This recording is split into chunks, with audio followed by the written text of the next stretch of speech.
By taking our sense of sight far beyond the realm of our forebears' imagination, these wonderful instruments, the telescopes, open the way to a deeper and more perfect understanding of nature. For millennia, mankind gazed out into the mesmerizing night sky, without recognizing the stars of our own Milky Way galaxy as other suns, or the billions of sister galaxies making up the rest of our universe. Or that we are merely punctuation in the universe's 13.7 billion year-long story. With only our eyes as observing tools, we had no means of finding solar systems around other stars, or of determining whether life exists elsewhere in the universe. Today, we are well on our way to unraveling many of the mysteries of the universe, living in what may be the most remarkable age of astronomical discovery. I'm Dr. J, and I will be your guide to the telescope, that amazing instrument that proved to be mankind's gateway to the universe.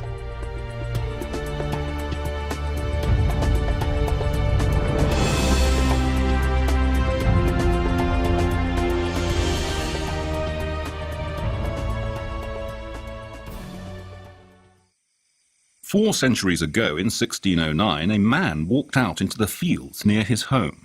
He pointed his homemade telescope at the moon, the planets, and the stars. His name was Galileo Galilei. Astronomy would never be the same again.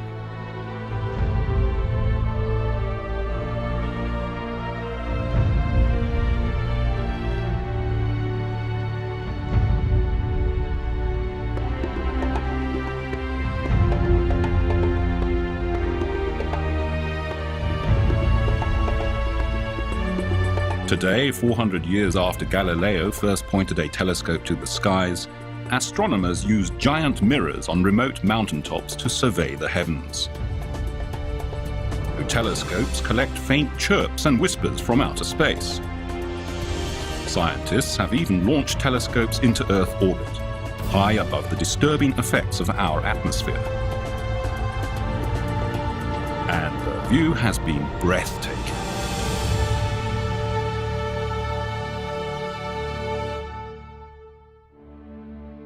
However, Galileo did not in fact invent the telescope. That credit goes to Hans Lippershey, a slightly obscure Dutch-German spectacle maker. But Hans Lippershey never used this telescope to look at the stars. Instead, he thought his new invention would mainly benefit seafarers and soldiers. Lippershey came from Middelburg, then a large trading city in the fledgling Dutch Republic.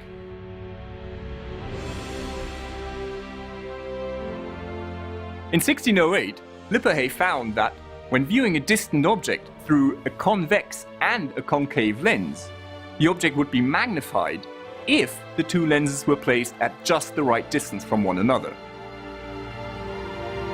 The telescope was born. In September 1608, Lippershey revealed his new invention to Prince Maurits of the Netherlands. He could not have chosen a more advantageous moment, because at that time the Netherlands were embroiled in the 80 Years' War with Spain.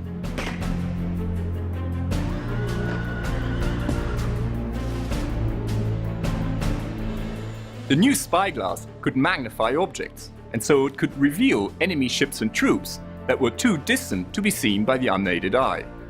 A very useful invention indeed. But the Dutch government never granted Lippershey a patent for his telescope. The reason was that other merchants also claimed the invention, especially Lippershey's competitor Zacharias Janssen.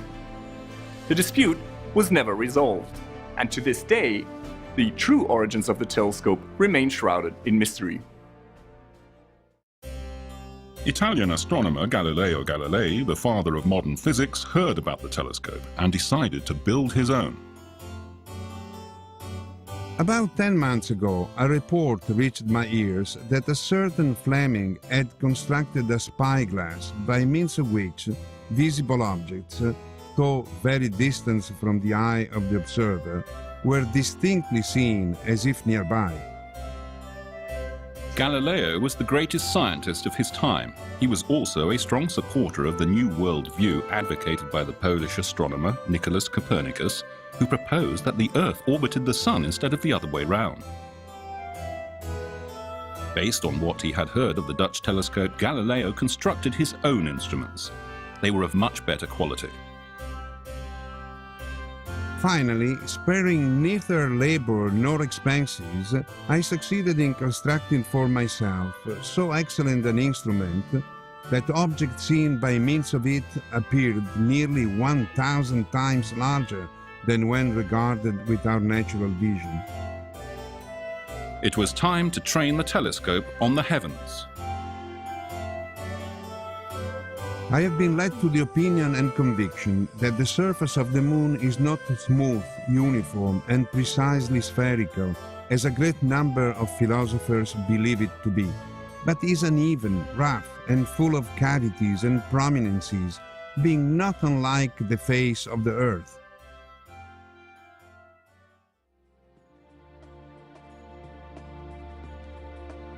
A landscape of craters, mountains, and valleys. A world like our own. A few weeks later, in January 1610, Galileo looked at Jupiter. Close to the planet, he saw 4 pricks of light that changed their position on the sky night after night along with Jupiter. It was like a slow cosmic ballet of satellites orbiting the planet. These 4 pricks of light would come to be known as the Galilean moons of Jupiter. What else did Galileo discover? The phases of Venus. Just like the moon, Venus waxes and wanes from crescent to full and back again. Strange appendages on either side of Saturn. Dark spots on the face of the Sun. And, of course, stars.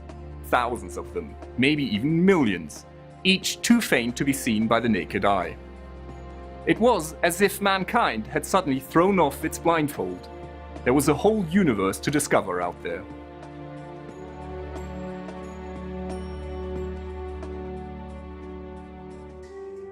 News about the telescope spread across Europe like wildfire. In Prague, at the court of Emperor Rudolf II, Johannes Kepler improved the design of the instrument. In Antwerp, Dutch cartographer Michael van Langren produced the first reliable maps of the moon showing what he believed to be continents and oceans. And Johannes Hevelius, a wealthy brewer in Poland, built huge telescopes at his observatory in Danzig. This observatory was so large that it covered 3 rooftops. But the best instruments of the time were probably constructed by Christian Huygens in the Netherlands. In 1655, Huygens discovered Titan, the largest moon of Saturn. A few years later, his observations revealed Saturn's ring system, something Galileo had never understood. And last but not least, Huygens saw dark markings and bright polar caps on Mars. Could there be life on this remote alien world? The question occupies astronomers to this day. The earliest telescopes were all refracting telescopes that used lenses to collect and bring together the starlight. Later, the lenses were replaced with mirrors. This reflecting telescope was first built by Niccolò Zucchi and later refined by Isaac Newton. Now, in the late 18th century, the largest mirrors in the world were cast by William Herschel, an organist turned astronomer who worked with his sister Caroline.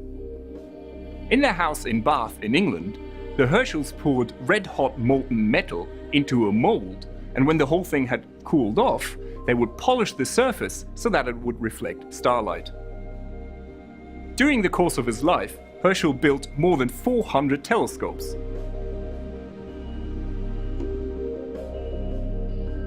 The largest of these was so huge that he needed 4 servants to operate all the various ropes, wheels and pulleys that were required to track the motions of the stars across the night sky, which is of course caused by the Earth's rotation. Now Herschel was like a surveyor. He scanned the heavens and catalogued hundreds of new nebulae and binary stars. He also discovered that the Milky Way must be a flat disk, and he even measured the motion of the solar system through that disk by observing the relative motions of the stars and the planets. And then, on the 13th of March in 1781, he discovered a new planet, Uranus. It was over 200 years until NASA's Voyager 2 spacecraft gave astronomers their first close-up look of this distant world. In the lush and fertile countryside of Central Ireland, William Parsons, the third Earl of Ross, built the largest telescope of the 19th century. With a metal mirror a whopping 1.8 meters across, the giant telescope became known as the Leviathan of Parsonstown. On the occasional clear, moonless nights, the Earl sat at the eyepiece and sailed on a journey through the universe. To the Orion Nebula, now known to be a stellar nursery. On to the mysterious Crab Nebula, the remnant of a supernova explosion. And the Whirlpool Nebula? Lord Ross was the first to note its majestic spiral shape.